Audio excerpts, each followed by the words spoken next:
36 location, 400 से भी ज्यादा drones, Pakistani drones and missiles being intercepted, the integrated air defense that we have right now, and unknown number of fighter jets. ये cowardly air attack था एक भिखमंगी और terrorist supporting government का। अगर शेरों का लश्कर उसका सरदार गीदड़ हो तो वो नहीं लड़ सकते, वो जंगे हार लेते हैं। You wanna guess which government that is? Pakistan government. लेकिन इन सभी हमलों को या तो रिपेल या डिस्ट्रॉय कर दिया इंडिया के Sudarshan Chakra the S-400 air defence system ने, NATO code name S-821 growler. लेकिन ऐसा क्या है इस सिस्टम में जो इसको दुनिया का सबसे खतरनाक एयर डिफेंस सिस्टम में से एक बना देता है? ये एग्जैक्टली काम कैसे करता है? और इंडिया जैसी इतनी बड़ी कंट्री को प्रोटेक्ट करने के लिए क्या हमारे पास एडिक्वेट नंबर ऑफ S-400s हैं? और वो कौन से इंडिजीनियस एयर डिफेंस सिस्टम्स हैं जिसकी वजह से हमारे एयर स्पेस में कोई घुसने की जरूरत भी नहीं करता? इन सभी क्रूशियल क्वेश्चन को डिटेल में डिस्कस करेंगे आज के इस वीडियो में। Let's begin.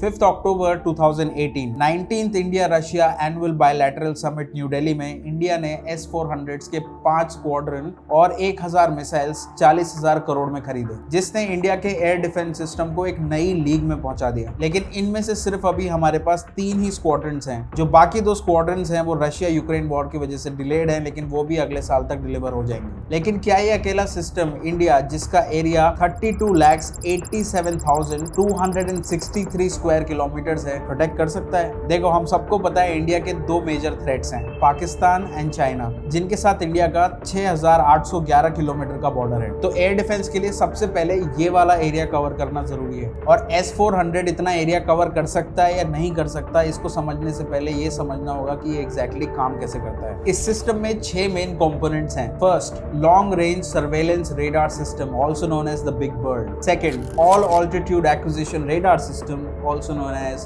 the cheese board. Third, mobile mask system. Fourth, mobile command and control post. Fifth, engagement and fire control radar.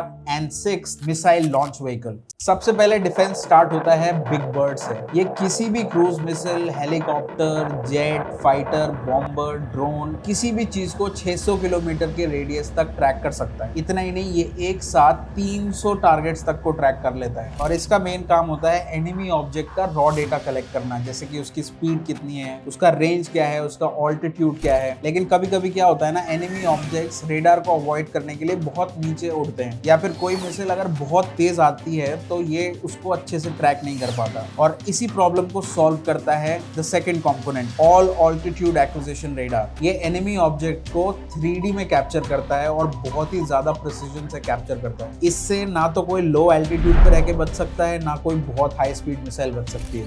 लेकिन ये भी कभी कभी काम नहीं करता because of the terrain, area की वजह से। जैसे कि अगर कहीं पे बहुत ऊंचे पेड़ हो या पहाड़ हो तो लाइन ऑफ साइट क्लियर नहीं रहता। और इसको सॉल्व करने के लिए थर्ड कंपोनेंट यूज होता है, जिसका नाम है मोबाइल मास्क सिस्टम। ये क्या करता है, लाइन ऑफ साइट को क्लियर करने के लिए रेडार सिस्टम्स को एलिवेट कर देता है 25 मीटर तक, ताकि एकदम क्लियर विजन हो, एकदम क्लियर ट्रैकिंग कर सकें। और इसी की वजह से इसका डिटेक्शन अवॉइड करना ऑलमोस्ट इम्पॉसिबल है। और यही चीज इसको दुनिया के सबसे खतरनाक एयर डिफेंस सिस्टम में से एक बनाती है। जब ये सारा डेटा कलेक्ट हो जाता है तो ये शेयर होता है कमांड कंट्रोल यूनिट के साथ में। यहाँ पे एक एल्गोरिदम या मैनुअल डिसीजन के थ्रू ये डिटरमिन होता है कि ये एनिमी ऑब्जेक्ट है या फ्रेंडली ऑब्जेक्ट है। अगर एनिमी ऑब्जेक्ट है तो इसका थ्रेट लेवल क्या है, मतलब कि जो ज्यादा खतरनाक चीज होती है उसको खत्म करने की प्रायोरिटी ज्यादा होती है। इसको बोलते हैं थ्रेट लेवल असाइनमेंट। तो उसका थ्रेट लेवल क्या है, उसकी प्रायोरिटी क्या है, ये प्रायोरिटी असाइन होने के बाद फायरिंग इंस्ट्रक्शंस शेयर करे जाते हैं नेक्स्ट कंपोनेंट के साथ, जो कि है engagement and fire control radar system. अब ये क्या करता है, जो भी ऑर्डर्स कमांड यूनिट से मिलते हैं उनको एग्जीक्यूट करता है।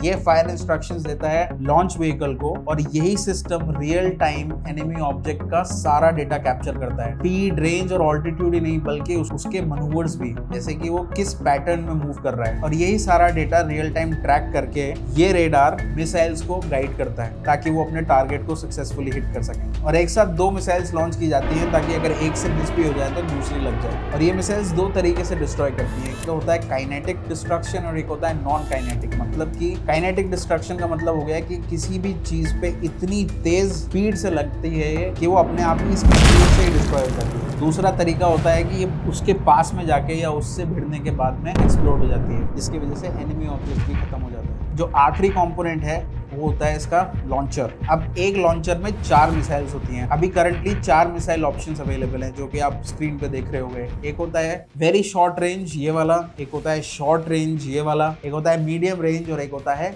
Long range. और ऐसे 6 लॉन्चर्स मिलके एक बैटरी बनाते हैं और ऐसी 2 बैटरीज मिलके एक स्क्वाड्रन बनाती हैं। और हमारे पास कितने स्क्वाड्रन्स हैं? अभी 3 और अगले साल तक 5, जिसका मतलब है हम एक साथ 900 टारगेट्स को 600 किलोमीटर के रेडियस में ट्रैक कर सकते हैं और एक साथ 240 अप्रोक्सीमेटली 240 टारगेट्स को एंगेज कर सकते हैं, यानी कि उनको अटैक कर सकते हैं। और इनके स्ट्रेटेजिक प्लेसमेंट के बाद भी, क्योंकि इंडिया का बॉर्डर इतना बड़ा है, ये सिर्फ 76.5% एरिया ही कवर कर सकते हैं। इसी की वजह से इंडिया किसी भी एक सिस्टम पे रिलाई नहीं करता। इंडिया का एक बहुत कॉम्प्लेक्स और sophisticated air defence system network है, यानी कि कोई भी कभी भी कुछ भी ट्रैक करता है वो सबके साथ शेयर होता है। इंडिया के खुद के इंडिजिनियस एयर सिस्टम्स हैं, जैसे कि आकाश है, स्पाइडर है, बैरक है, ballistic missile defence phase 1, phase 2 है, मैन पैड्स है, और ये सब मिलके एक साथ काम करके हमारे कंट्री को 100% सिक्योर करते हैं। And that is how our Sudarshan Chakra works and that is how we still control the skies. अगर आपको ये वीडियो इन्फॉर्मेटिव लगा हो तो please share this with your friends and family.